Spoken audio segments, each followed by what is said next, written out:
You're skilled at this. Everyone recognizes it, your boss, your colleagues, even your family mentions it at dinner, as if it's your entire identity. And somehow, that's exactly why you want to walk away. Not because you failed, hit a wall, or something went wrong. Because nothing really went wrong. You're succeeding, competent, and the person people call when something needs to get done. Yet, this success makes you want to disappear. If you've been sitting with the quiet, shameful urge to abandon what you're best at, you already know it doesn't respond to logic. You can list reasons to stay grateful, remind yourself of the years you built this, and the version of yourself that would have wanted nothing more. Still, the desire to quit lingers in the morning, waiting. That's because this isn't a motivation problem. It's not burnout as most see it. What's happened to you is structural. Starting with a slow shift you likely didn't notice happening. When you're bad at something, you have the freedom to grow. Every mistake is expected.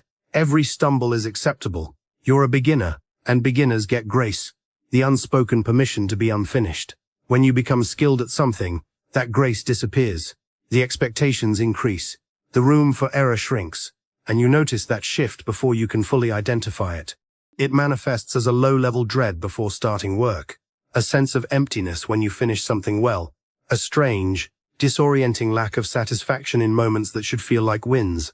What's happening beneath that flatness is something psychologists call identity performance fusion.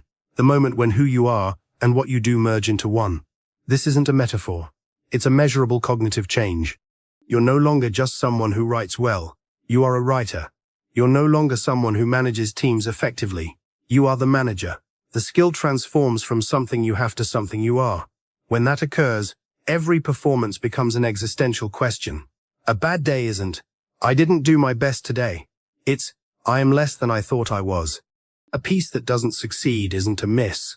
It's evidence against the self. And so every deliverable, every project, every time someone asks, can you handle this?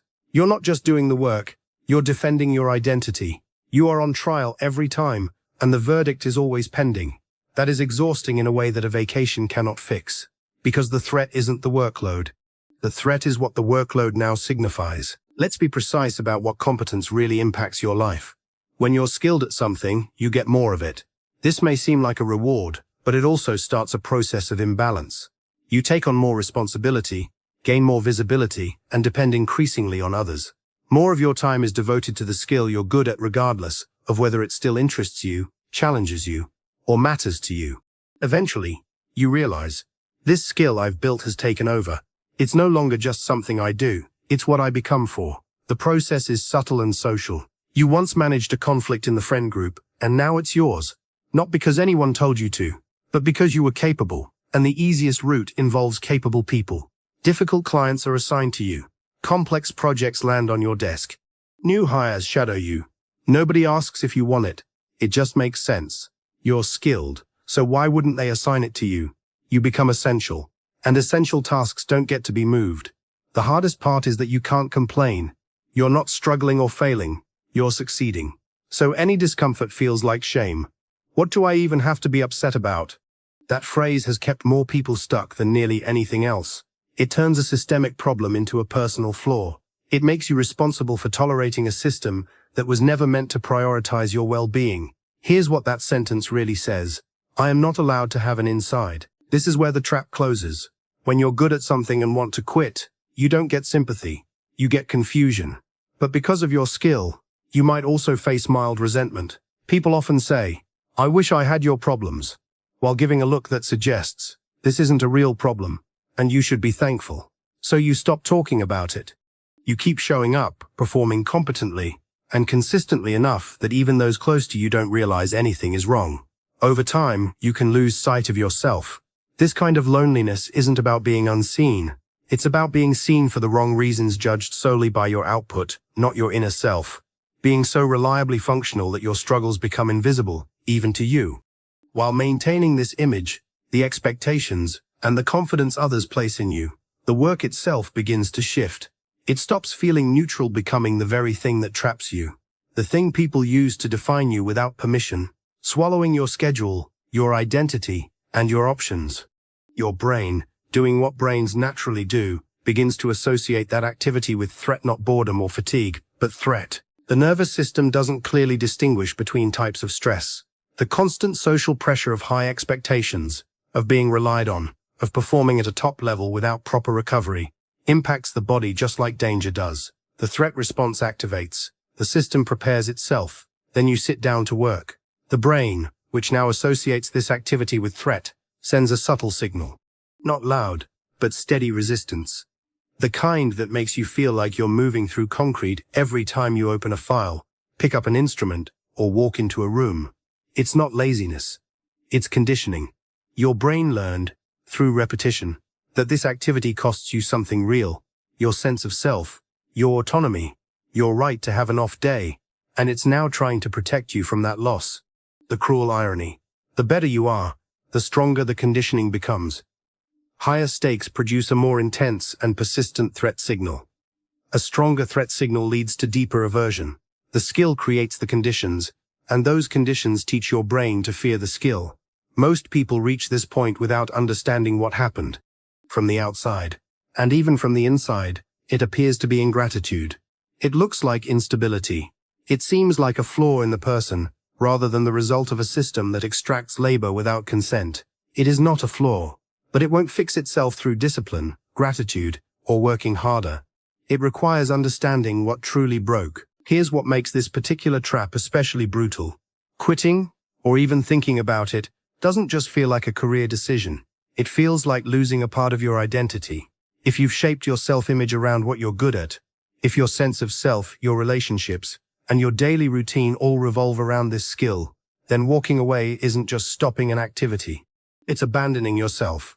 Or at least, that's how the brain perceives it. The version of you without this thing is an undefined, unproven person you don't recognize. You've been the dependable one for so long, you can't picture yourself any other way.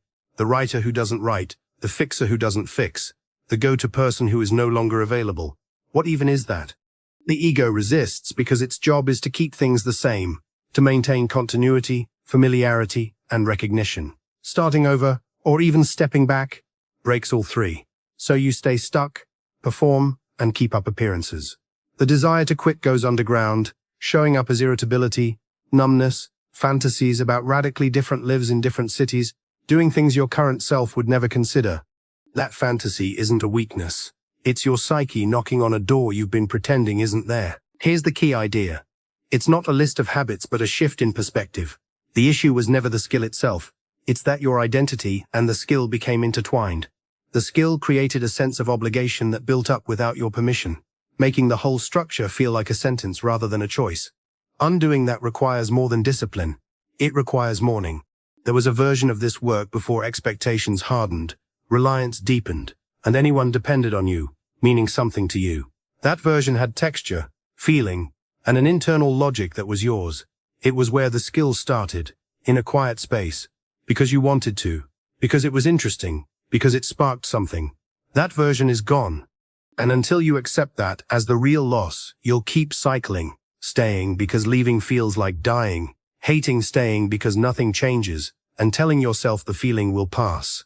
Grief is what truly moves you through, not around but through. Grief doesn't require quitting or making a decision. It just needs honesty.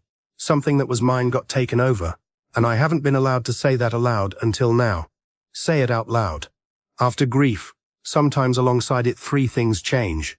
This isn't a 5-step recovery plan, but practical realities. First, tell the difference between boredom and aversion. They feel similar, but need different responses. Boredom signals that the skill needs a new challenge, take it somewhere new. Aversion shows that the conditions have made the work feel unsafe.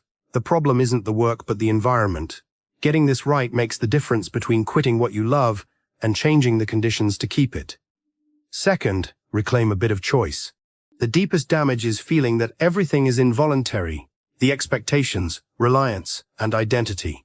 Even one small, genuine act of choosing each day reactivates ownership. Say no to one thing. Engage with the skill on your own terms once, outside the pressure of performance. Choose the angle, pace, and scope. You built this. It's yours, not the expectations attached to it. Third, let your nervous system remember that incompetence is survivable. Find something you're not good at and do it without an agenda, no aim to improve. Just do it badly, repeatedly, with no stakes. It may seem trivial, but it's not. High performers often forget that it's okay not to know, and that they can still be okay. When the bar's always high, the fear of falling below it becomes paralyzing. Being bad at something, deliberately, with no fear, is psychological maintenance. It reminds us that outside the performance, there's a world that doesn't end. Wanting to quit isn't a sign of failure. It's not ingratitude. It's not instability. It is information. It is your inner self telling you something important about the conditions you've been in. The identity built around your output, instead of your personhood, the expectations you've never fully agreed to carry.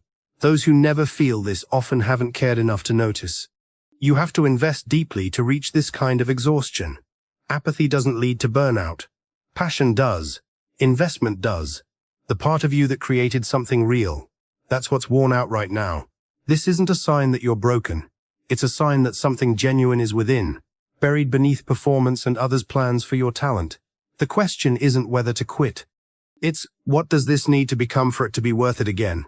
It was yours once, before others got involved, before it became a role instead of a practice, before it became identity instead of expression. So here's what I want to leave you with. Not a framework, just one question. What was the exact moment? Not the overall period, but the specific moment, when the thing you're good at stopped feeling like your own. That moment isn't behind you. It's waiting. It holds the answer to everything that comes next.